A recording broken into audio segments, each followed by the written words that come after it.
তো মুসলিম ভাই বোনেরা, আসসালামু আলাইকুম রহমতুল্লাহি ওয়া বারাকাতুহু।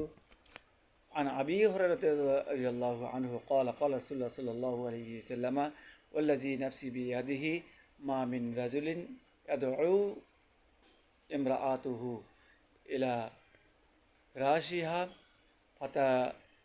فتأتي عليه إلا كان الذي في السماء সাখিতান আলাইহা হাত্তা ইয়ারদা আনহা। রাওয়াহু মুসলিম।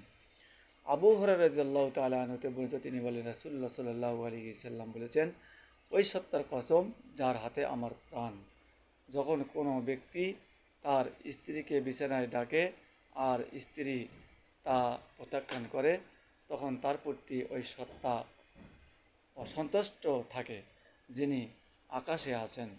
যতক্ষণ পর্যন্ত তার স্বামী তার প্রতি সন্তুষ্ট না হয়, ততক্ষণ আল্লাহ তার প্রতি সন্তুষ্ট হয় না। সুতরাং আমরা এই হাদিসটি অবশ্যই আমল করব। বিশেষ করে মহিলা নারী সমাজ অবশ্যই এটা শুনবেন এবং মানবেন ইনশাআল্লাহ।